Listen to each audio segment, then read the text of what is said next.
Hi class.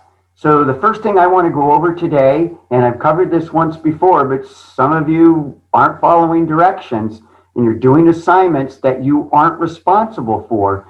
So I want to go over again how to navigate Canvas for this class so you're only doing the assignments that you are assigned for this particular class. And to do that, let's go to the screen. All right, so let's take a look at Canvas. And again, for this class, if you don't see an assignment listed in any of the modules, you're not responsible for that assignment. In fact, as you're navigating through Canvas, really the only three links that you need to use in terms of getting your assignments and knowing what to do, what you need to submit, what information you need to study, what needs to be covered, is over here on the home page, right? That just gives you kind of the overview of the class, the syllabus, and then the modules. And really at this point, you should just be on the modules. So every time you go to work on Canvas, you're going to click on the modules. Now, what the problem is some of you, when you check your grades, you'll see that some assignments are missing. And the reason why that's happening is I have all of my assignments for all of my Com1 classes in this Canvas page. And so I'm still putting together some more classes. As I mentioned in one of the instructional videos before, the week before the start of the semester, because we lost an instructor, I was given 2 8-week classes. And I'm still putting together the 8-week class that starts in March. So I'm not eliminating assignments because I need to copy those to create my new Canvas page for that particular class. So that's why if you happen to look on grades, you'll still see some assignments because they're loaded in Canvas, but those assignments are not for you. So if you're looking at your grades and you see an assignment and it says missing, before you think, oh, I've got to make sure I do that assignment, look through the modules. If you don't see an assignment anywhere on the modules, then you're not responsible for that assignment. A lot of you this week or this past week for audience analysis, you're doing an audience analysis assignment, but you're not responsible for that. Here, this audience analysis, this is just instruction, and you can tell because you just have the page icon right here. If it's an assignment, you're going to have this little icon with the little pencil. If it's a discussion assignment, you're going to see the 2 little dialog boxes right here. So if you're looking at grades and you see audience analysis assignment due February 20th, before you do that assignment, check and see if it's listed on one of the modules. We don't see an assignment for audience analysis, therefore you're not responsible for that assignment. So please, if you don't find an assignment listed under any of the modules, you are not responsible for that assignment. All right. I know that's a little confusing. Again, it's because I'm still constructing some more Canvas pages for other classes, and I have all of my stuff housed on this page, and I've got to do some more copying to get that done. So help me out here. Stay on the modules. If you don't see an assignment on one of the modules, then you are not responsible for that assignment. Next thing I want to focus on, and something I'm really happy about, are the topics that you guys are coming up with. Boy, when you're brainstorming for topics, I was so impressed with the quality of the topics. And I really like that a lot of you are really coming up with important, maybe controversial, but topics that really matter. And a lot of those topics are really persuasive in nature. In fact, what I'm going to do once we get to the bigger speeches towards the end of the semester, and kind of the way the class is set up, we're getting all the instruction now, doing a lot of assignments to get ready for the 3 speeches that you'll do. The first one coming up is the critic speech. That's an easy little speech, and that speech will be really all about learning how to put together an outline and how to structure and organize an outline for public speaking. One thing we do with public speaking, we don't write essays, right? We create outlines because they're easier to use to learn the speech, And they're also way easier to use if you're going to rely on some form of notes when you're giving a presentation. You would always create a speech outline. You wouldn't write out anything in essay format. So with the critic speech, we'll learn how to put together a proper speech outline. And then really you have two major speeches after that. And they're in the category of what I call academic speeches. And what I mean by that, those speeches will require that you are incorporating your research and evidence into the actual flow of the speech. And one thing that's quite a bit different with public speaking and citing your evidence and your research, you don't get to the end of the speech and go, oh yeah, by the way, here's my work cited. Rather, you incorporate what we call your source citations in the actual flow of the speech. And so you'll get to a point in the speech and maybe you're using evidence, and so you would actually say the evidence in the speech. And according to an article in the LA Times by Tom Brown on February 2nd, 2019, and then you would give the information from the actual source. And so the two last speeches, they'll be academic speeches, and there are three different styles of speeches that you can use. One would be an informative speech, and then we have two different kinds of persuasive speeches. We have the problem solution persuasive speech. That's where you're really trying to get the audience to focus on solving a particular problem. For example, a lot of you mentioned climate change as a topic for a speech. That would actually be a behavioral persuasive, because the idea would be to get the audience to take action, to actually do things to help make the climate a little bit better. And then we also have another kind of persuasive speech. It would be what we call an attitudinal persuasive speech. And that's where you take an issue of controversy and then you would take a stand on a particular side of the controversy. Let's say you're advocating that the United States federal government legalize marijuana throughout all 50 states.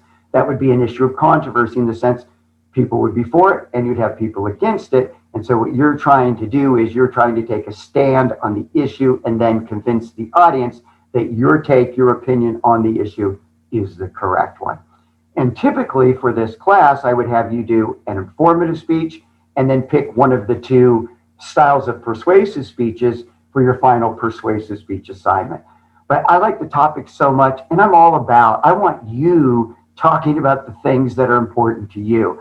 And so for the informative speech, I'm going to let you substitute in a persuasive speech if you want. So in essence, you could do two different persuasive speeches rather than an informative or persuasive. So I was so impressed with the topics and the things that you want to talk about. I really want to give you that opportunity. And so you might want to do two persuasive speeches instead of an informative and a persuasive. That's fine with me. And conversely, you could do two different informative speeches. With all of those, they're in that big category called academic speeches, where you're learning how to incorporate evidence into the flow of the speech. And we'll get to that a little bit later in the semester. Also, too, just a couple more comments on the audience analysis, because some of you are kind of misunderstanding what that assignment is all about. And the importance of audience analysis is the more I know about my audience, the more I know about who specifically I'm speaking to, then the better I can create a speech. I can choose a topic that I think will resonate with that audience, and the better I can come up with phrasing and arguments or ideas that I can use to have the biggest possible impact on that audience.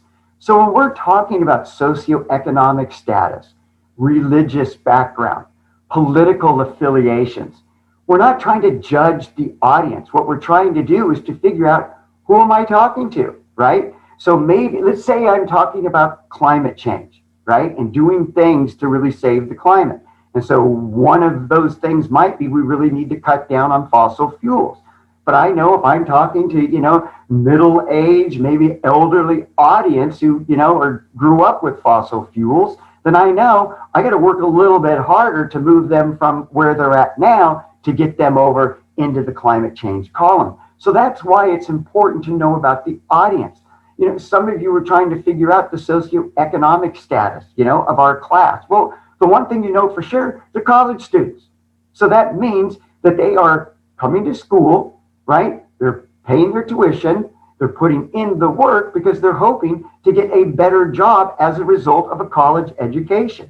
So that means when you look at socioeconomic status, and I'm looking at topics like, how to save for your kid's college fund, right? How to create an IRA account, maybe how to best find financial aid to help take care of the costs as I'm getting through college. Those are important things to know about the audience. So that's what you're looking for. And quit whining about, I can't find that information in a 3 to 5 minute video. Look, I've never given a speech anywhere where I had a 3 to 5 minute video of the audience, of each of the audience members, right? So you have way more to work with than typically you would have. Most of the time when you figure out your audience, usually there's someone who's in charge of the speaking event. And so I go to that person and try to pick their brain and get as much information as I possibly can. And each of those items like age, gender, race, religion, socioeconomic status, political affiliations, those are what we call audience demographics. Those would be the categories that I want to try to find out about in order to help me come up with the best topic and the best information for that particular audience. And when it comes to speech preparation, when it comes time to, okay, it's time to sit down and create a speech, it always begins with audience analysis, because the information about the audience will help you come up with a topic for that particular audience. So please understand, with audience analysis, I'm trying to find as much information as I can about my audience so I can come up with the best information. And I also want to use that information because I never want to exclude any audience members during a speech. I want to make sure that I'm inclusive and I'm including all groups of people in my presentation as a part of the actual audience. And really with this class, most of you are on the right track, right? It's all about diversity with our class. We're going to have lots of different backgrounds. And so as long as you make sure that your speeches are kind of wide in nature and inclusive, then you shouldn't have a problem in terms of excluding any audience members from your presentation. Okay, so audience analysis, real important aspect of public speaking. And then the last thing that I want to comment today is you've got the audio video monologues coming up. Some of you have already submitted those. Some of you are just getting that done. Look, the whole point of that assignment, remember, that's in the delivery module. The whole point of that assignment is to learn how to use your voice to have the biggest impact on the audience and how to maintain their attention throughout the presentation. And so we really focus a lot on what we call vocal variety. The idea when you're giving a speech is you never want to let the audience get comfortable with your vocal pattern, right? And if you have what I call a redundant vocal pattern, right? Same volume, same rate, same cadence, all the way through the speech, that lulls the audience to sleep, right? Why do we read nursery rhymes to kids? Usually because we want them to fall asleep. We don't want that with an audience. We want to make sure that our audience is into the presentation. And two of the best ways to do that is, one, look at the audience. That's why eye contact is so important. And two, I want to constantly change up my vocal pattern. Sometimes I want to speak a little bit louder and a little bit faster. And other times I want to pause, slow down, soften my tone. If you are ever giving a presentation and you feel kind of like the audience looks bored, you're losing the audience, just pause and change your rate and volume. You'll easily bring the audience back into the speech. So that's the point of the audio video monologues. I just want a 1 minute video monologue, a 1 minute audio monologue. It can be on anything that you choose, but what I'm after is I want you to start learning how to use your voice effectively to have the biggest impact on the audience and how to maintain their attention all the way through the presentation. And so make sure you keep that in mind. Really change up the rate and volume as you're doing both of those. And you'll use even more vocal variety in the audio only recording because you lose a lot of the other tools that typically you would have, like eye contact and gestures, movement, those kinds of things to keep the audience in the speech. So I really want to hear you really use a lot of vocal variety, especially in the audio monologue. And if you're doing like song lyrics, especially if you're doing something from a hip hop artist, you want to break away from the rap, right? You want to get away from the redundant rhythmic pattern, give it your own interpretation, and use your voice to break away from what we're familiar with, right? If we had actually heard the song, you want to read it in such a way that you give it your own little flavor using vocal variety when you're giving your presentation. So audio, video, monologues, all about maximizing your voice using lots of vocal variety in that presentation.